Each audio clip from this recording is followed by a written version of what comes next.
আসসালামু আলাইকুম রহমতুল্লাহি ওবরকাতুহু। সম্মানিত দর্শক, বিএনপির মধ্যে এক ধরনের অস্থিরতা দেখা দিয়েছে। আপনারা জানেন যে অস্থিরতা সাধারণত অবিশ্বাস থেকে হয়। দ্বিতীয় কারণ হলো, যখন কোনো একটি প্রতিষ্ঠানে, কোনো একটি পরিবারে, কোনো একটি সংগঠনে চেইন অফ কমান্ড ঠিকমতো কাজ না করে, তখনও সেখানে অস্থিরতা দেখা দেয়।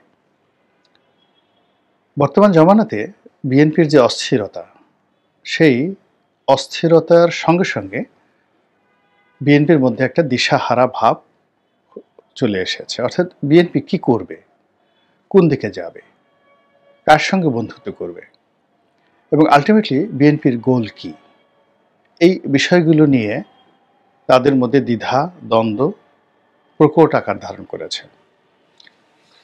আমি প্রথমত একটা একটা করে বলে যাই তাদের অভ্যন্তরীণ যে সমস্যাগুলো। অতি সম্প্রতি আপনারা জানেন যে বিএনপির একটি সম্মেলন হয়েছে এবং এই সম্মেলনের পর বিএনপির অনেকগুলো পদ পদবিতে পরিবর্তন আসবে, এটাই স্বাভাবিক। তো আমরা শুনেছিলাম যে বিএনপির ৩ জন মহাসচিব হবেন, কিন্তু এখন পর্যন্ত আমরা কোনো রেজাল্ট দেখতে পাচ্ছি না। ২ নম্বর হলো যে সবার মুখে মুখে চলে এসেছে বিএনপির যে নতুন মহাসচিব হচ্ছেন সে ৩ জন হন কিংবা ১ জন হন, তার মধ্যে জনাব সালাউদ্দিন সাহেব থাকবেন।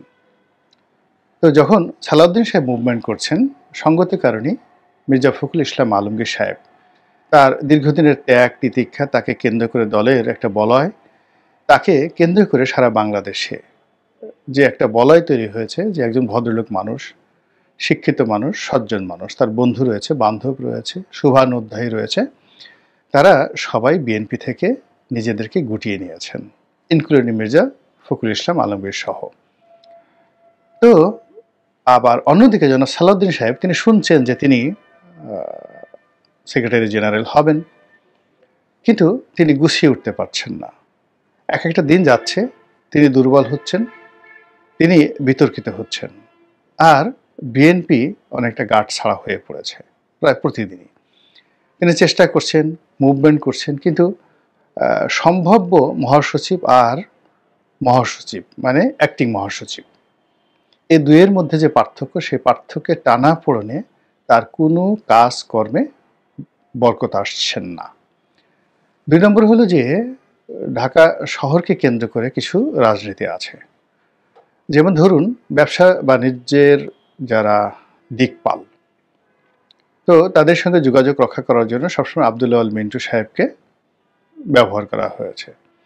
কিন্তু পরিবর্তিত পরিস্থিতিতে এমন কিছু মানুষ যাদের সঙ্গে জনাব তারেক রহমান সাহেবের সম্পর্ক অনেক দিন থেকে ভালো নেই, কিন্তু ওই যে সাবেক হাওয়া ভবনের যে জমানা, সেই জমানাতে তারা খুবই ক্ষমতাধর ছিল এবং দলের সব জায়গাতে তাদের যোগাযোগ রয়েছে, ক্ষমতা রয়েছে। এমনকি আন্ডারওয়ার্ল্ডে তাদের এত বেশি ক্ষমতা রয়েছে, ক্ষেত্র বিশেষে তাদের কেউ কেউ তারেক রহমান সাহেবের চাইতেও শক্তিশালী, এবং তারা ইচ্ছা করলে বিএনপির অফিসে, বিএনপির ভিতরে বাইরে যে কোনো দুর্ঘটনা ঘটাতে পারে। এইরকম লোক অনেকে জেলখানা থেকে বের হয়েছেন, অনেকে বিদেশ থেকে এসেছেন, এবং যে যার অধিক ক্ষেত্রে ইতিমধ্যে সম্রাট বনে গিয়েছেন। বিএনপির কোনো নেতৃত্ব তাদের একটা পশম স্পর্শ করবে এরকম কোনো ক্ষমতা নেই। সন্ধ্যার পরে তাদের বাসভবনে শত শত রোলস রয়েস তো শত শত নেই, Mercedes, BMW, Rolls Royce, Audi থেকে শুরু করে যত দামি গাড়ি, রেঞ্জ রোভার, সব গিয়ে শত শত গাড়ি তারা যেখানে, অর্থাৎ তাদের অফিস বা বাসায় থাকেন, সেখানে ভিড় করেন। এরকম অনেকগুলো মানুষ। তার সঙ্গে সঙ্গে জেলখানা থেকে যারা বের হয়েছেন, যারা আওয়ামী যুগে জেলখানাতে ছিলেন কিন্তু তাদের বিরুদ্ধে সন্ত্রাসের অভিযোগ ছিল এবং তারা বিএনপি মাইন্ডেড ছিল, এরকম অনেকেই জেলখানা থেকে বের হয়ে তারা না মানছে দলের কোনো কমান্ড, না দলের কোনো নেতাকর্মীকে পাত্তা দিচ্ছেন, কিংবা দলের কল্যাণ হবে এমন কোনো কাজকর্ম করছেন, তারা যা করার তাই করে ফেলছেন। ফলে কি হচ্ছে, চট্টগ্রামে গিয়ে দেখেন, কক্সবাজারে গিয়ে দেখেন, তারপরে বাংলাদেশের চোরাচালানির যে রুটগুলো রয়েছে সেই রুটগুলোতে গিয়ে দেখেন কি সর্বনাশ ঘটে গেছে। প্রতিটি সীমান্ত, প্রতিটি স্থলবন্দর, প্রতিটি সমুদ্র বন্দর এবং বিমানবন্দর, এখানে ক্যাডার ভিত্তিক চোরাচালানি বলেন, চাঁদাবাজি বলেন, মাস্তানি বলেন, যা কিছু হচ্ছে এর পুরো দায়ভার বিএনপির মধ্যে চলে এসেছে এবং বিএনপির এই বাংলাদেশে এখন এমন কোনো নেতা নেই, মাস্টার নেই যাকে মান্য করে এই যাকে বলা হয় এই সকল দুর্বৃত্তরা কর্মকাণ্ড বন্ধ রাখবে। বরং এ সকল দুর্বৃত্তদেরকে থানা, পুলিশ, প্রশাসন থেকে শুরু করে রাষ্ট্রে যে সকল দুর্নীতিবাজ কর্মকর্তা রয়েছে তারা এমনভাবে পিন দিচ্ছে যাতে করে তাদের উপার্জিত হারাম টাকার একটা বিরাট অংশ তারা পায়। দ্বিতীয়ত, এরা খুব দ্রুত বিএনপিকে বদনামের মধ্যে ফেলে দেয়। তৃতীয়ত, আওয়ামী লীগের জন্য অর্থাৎ ফিরে আসার জন্য একটা পথ তৈরি করে দেয়। এরকম একটা পরিস্থিতি তৈরি করে ফেলেছে। ফলে বিএনপির যে চেইন অফ কমান্ড, সেই চেইন অফ কমান্ড কত দুর্বল হয়ে গেছে এটি আপনি মির্জা ফখরুল সাহেব এবং রুহুল কবির রিজভী সাহেব এই দুজনের শারীরিক অবস্থার অবনতি দেখলেই বুঝতে পারবেন। তারা এই আগস্ট মাসের 5 তারিখের আগে তাদের দেহে যতটুকু বল ছিল, শক্তি ছিল, এখন সেই শক্তিটা, বলটা এখন লাঠির উপর তাদেরকে ভর করে চলতে হচ্ছে। তারা খুবই অসুস্থ হয়ে পড়েছেন।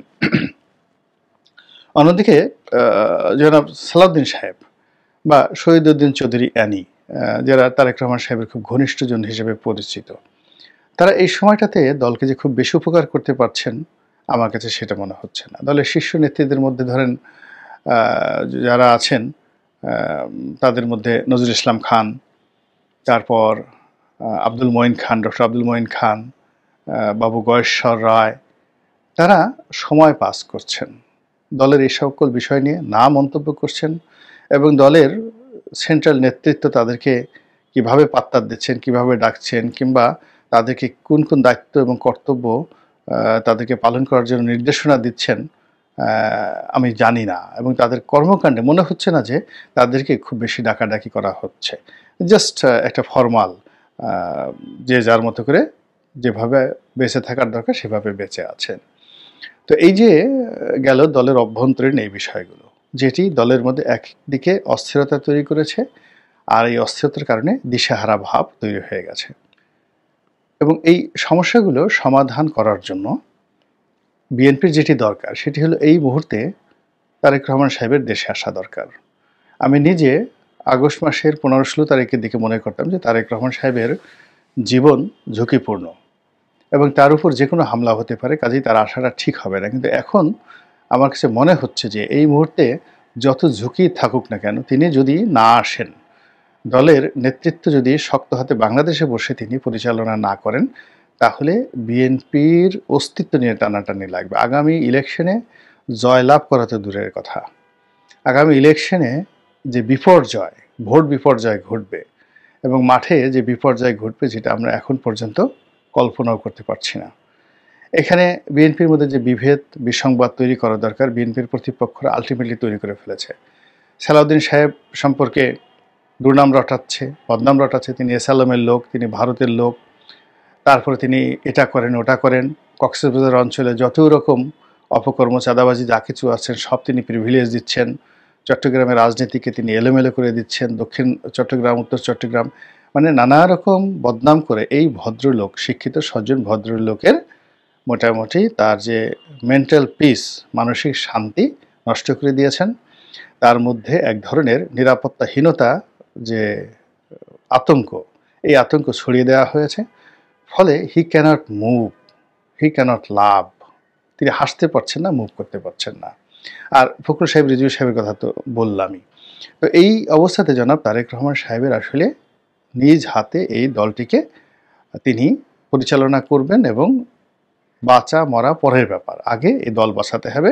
এরকম যদি তার ভিতর উইল ফোর্স না থাকে, তিনি এখন স্কাইপিতে বসে, লন্ডনে বসে তিনি যত কথাই বলেন না কেন, এগুলো নিয়ে আর কয়েকদিন পরে ট্রল তৈরি হবে এবং আলটিমেটলি তার ক্যারেক্টারিস্টিক্স নিয়ে, তার ক্যারেক্টার অ্যাসাসিনেশন নিয়ে যে সকল প্রকল্প বিএনপি বিরোধীরা শুরু করেছে, সে সকল প্রকল্প মাঠে এখন রীতিমতো ফুলে ফলে শোভিত হয়ে যাচ্ছে। এইগুলো এক। 2 নম্বর হলো যে বিএনপি এখন বন্ধুহীন। বিএনপির পক্ষে লেখার লোক নেই, বলার লোক নেই। বিএনপিকে নিয়ে দার্শনিক যে চিন্তা করবে, বিএনপিকে দিক নির্দেশনা দিবে, এইরকম একজন লোকও বিএনপির নেই। যারা ছিল তারা কেউ অভিমানে দূরে সরে আছে, কেউ রাগ হয়ে জামাতের সাথে চলে গেছে, কেউ রাগ হয়ে হিজবুত তাহরীরের সঙ্গে চলে গেছে, কেউ হয়তো নিজেদেরকে গুটিয়ে নিয়েছে এবং কেউ বলছে মরে যাব কিন্তু বিএনপি করব না। যারা গত 40, 45, 50 বছর ধরে বিএনপিকে সেবা করেছে, এই যে গ্রুপটি মূলত দার্শনিক গ্রুপ, এই দার্শনিক গ্রুপটি বিএনপির সঙ্গে এখন নেই, একেবারে নেই। ফলে কি হলো, বিএনপি যা কিছু করছে ওটাকে বুদ্ধি দিয়ে, পরামর্শ দিয়ে, তারপরে বিএনপিকে সতর্ক করার জন্য যে ধরনের বুদ্ধি, প্রজ্ঞা, মেধা দরকার, সেই লোকগুলো যেহেতু তাদেরকে গুটিয়ে নিয়েছেন, ফলে বিএনপি এখন তাদের কথা মতো চলছে। যে যেভাবে বলতে পারছে, যার যত তেজ রয়েছে, যার যত শক্তি রয়েছে, যার যত ক্ষমতা রয়েছে, সে সেইভাবে বিএনপিকে সাজেশন দিচ্ছে। এরপরে 5ই আগস্টের পরে যেটা মনে হচ্ছে যে বিএনপির যারা তেলবাস লোক, তারা 3-4টি কাজ করেছেন। খুব সুকৌশলে সরকারের সঙ্গে বিএনপির একটা দূরত্ব তৈরি করে ফেলেছে। 2 নম্বরে যে কাজটি করেছে সেটি হলো, জনাব তারেক রহমান দেশের প্রধানমন্ত্রী, তার মধ্যে ওইরকম একটা ভাবসাব তৈরি করে দেওয়া হয়েছে। ফলে তিনি যে সকল কথা বলছেন, সেই সকল কথাবার্তার মধ্যে আগামীতে ক্ষমতায় আসা যাবে কিভাবে, এই কাজ করলে আসা যাবে, মানে ক্ষমতা কেন্দ্রিক তার কথাবার্তা। এবং তিনি ঠিক আগে যাদের সঙ্গে চলতেন, কথাবার্তা বলতেন, ঠিক সেই জায়গা থেকে বের হয়ে তিনি এখন পোশাক আশাক, হাঁটা চলা সব কিছুর মধ্যেই একটা প্রধানমন্ত্রী, তরুণ প্রধানমন্ত্রীর একটা যে জৌলুস, এটিকে তার যারা লোকজন ফুটিয়ে তোলার চেষ্টা করেছেন। আমি কয়েকটা ভিডিও দেখলাম যে তিনি বেশ কয়েকটি সামাজিক অনুষ্ঠানে গিয়েছেন। তো সেই সামাজিক অনুষ্ঠানে যাওয়ার যে দৃশ্য, যেভাবে ভিডিও করা হয়েছে, যেভাবে উপস্থাপন করা হয়েছে, এই উনি এলেন, রাজা এলেন, তার সঙ্গে সঙ্গে যে সকল ব্যাকগ্রাউন্ড মিউজিক দিয়েছেন, এই ধরনের আরও কয়েকটা ভিডিও এইভাবে যদি দেয়া হয়, তাহলে তারেক রহমানের যারা বিরোধী পক্ষ, তাদের আর কিছুই করতে হবে না। ওই সকল ভিডিওর যে ব্যাকগ্রাউন্ড সাউন্ড যা কিছু আছে, এটাই তারেক রহমান সাহেব এবং তার আপনজন যারা আছেন তাদেরকে সর্বনাশ করার জন্য এগুলোই যথেষ্ট। ক্ষমতা পাওয়ার আগেই ক্ষমতা প্রদর্শন করা, এটা যে কত বড় জঘন্য অন্যায়, যেটি এখন 99% বিএনপির লোক করছে। তারা যারা নমিনেশন পায়নি, তারা নমিনেশন পেয়ে গেছেন এরকম ভাব দেখাচ্ছেন। যারা এমপি হবেন না বা এমপি হবেন, ডাজ নট ম্যাটার, কিন্তু তারা এমপির মতো ক্ষমতা প্রয়োগ করা শুরু করেছেন। যারা মন্ত্রী হবেন বা হবেন না, ডাজ নট ম্যাটার, কিন্তু এখন অনেকেরই সেই পোশাক আশাক, চালচলন, কথাবার্তা একটা মন্ত্রিত্ব ভাব চলে এসেছে। এটি একটা জঘন্য রকম, যাকে বলা হয় অধপতনের লক্ষণ, যেটি এই মুহূর্তে বিএনপির মধ্যে দেখা দিয়েছে। আর এই সুযোগে যেটি হচ্ছে, বাংলাদেশের প্রচলিত যে রাজনৈতিক দলগুলো রয়েছে, একমাত্র আওয়ামী লীগ ছাড়া সকল রাজনৈতিক দলগুলো প্রকাশ্যে অপ্রকাশ্যে গোপনে তারা বিএনপির বিরোধিতা করছে।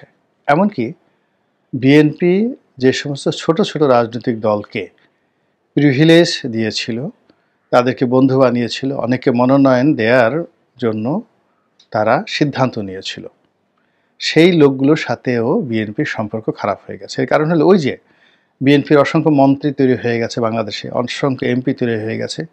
তো সেই সকল মন্ত্রী এমপিদের যে দাপট, সেই দাপটের কারণে তারেক রহমান সাহেব যাদেরকে বন্ধু হিসেবে পছন্দ করেছেন, আগামীতে মনোনয়ন দেবেন ভিন্ন দল থেকে এনে, তারা নির্বাচনী এলাকায় যেতে পারছেন না, ঢাকা শহরে মুভমেন্ট করতে পারছেন না, এবং তারা অনেকে বিভিন্ন জায়গাতে গিয়ে লাঞ্ছিত এবং বেইজ্জতি হচ্ছেন।